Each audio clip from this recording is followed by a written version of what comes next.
Colour সুন্দরী খাসির গোশ রেসিপি দেখেই মন ভরে যায়, খাইলে মনে রাখবে সারা জীবন। আসসালামু আলাইকুম everyone, welcome back to my channel.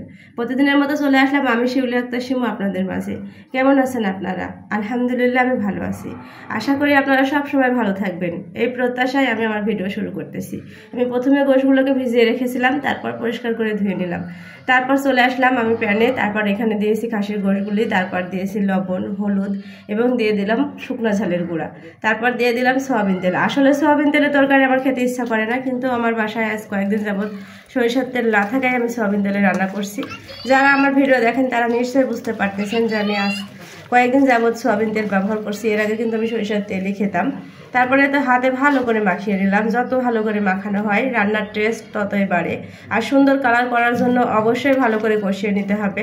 যত ভালো করে কষানো হয় ততই ভালো লাগে খেতে, আর কালারটা অবশ্যই অনেক সুন্দর হয়। সর্বশেষ আমি পেঁয়াজ কুচি দিয়ে দিলাম, দিয়ে এবার চলে যাব রান্নার কাজে।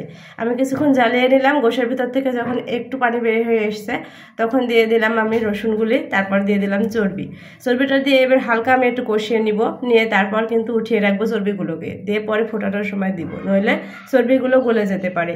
এ পর্যায়ে আমি দিয়ে দিলাম পেঁয়াজ রসুন বাটা, আদা ধনে বাটা, জিরা মশলা বাটা, তারপর দিয়ে দিয়েছি পেঁয়াজ রসুন বাটা, দিয়ে ভালো মতো এবার আমি কষিয়ে নেব যতক্ষণ না এই পানিগুলো শুকিয়ে যায়।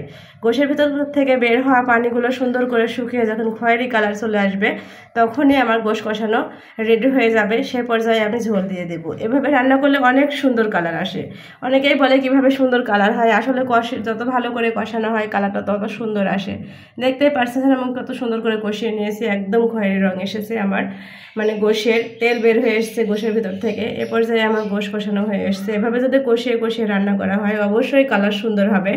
কালার অবশ্যই সুন্দর হবে, কষানোর ভিতরেই কালার কিন্তু সুন্দর হয়।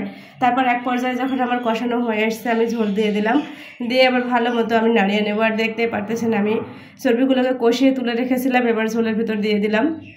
অনেক বেশি কষানো মানে তেল বের হয়ে আসে, তেমনি মানে চর্বিগুলো গলে যায়, তাই আমি চর্বিগুলোকে উঠিয়ে রেখে তারপর যখন ঝোল দিয়ে দিই তখনই চর্বিগুলোকে দিয়ে দিই। এবার ফুটিয়ে চর্বি গোশ একসঙ্গে সিদ্ধ হয়ে আসবে। এভাবে রান্না করলে গোশের কালার যেমন সুন্দর হয় খেতেও তেমন মজার হয়। এক পর্যায়ে আমার গোশগুলো ফুটে উঠেছে, দেখতেই পাচ্ছেন।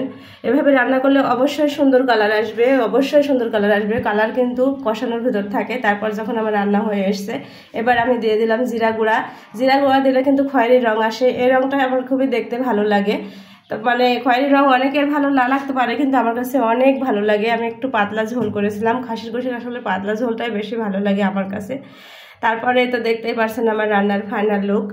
অনেক সুন্দর, অনেক মজার হয়েছিল আমার রান্না। আজকের ভিডিও এ পর্যন্ত। সবাই ভালো থাকবেন, সবাইকে নিয়ে ভালো থাকবেন।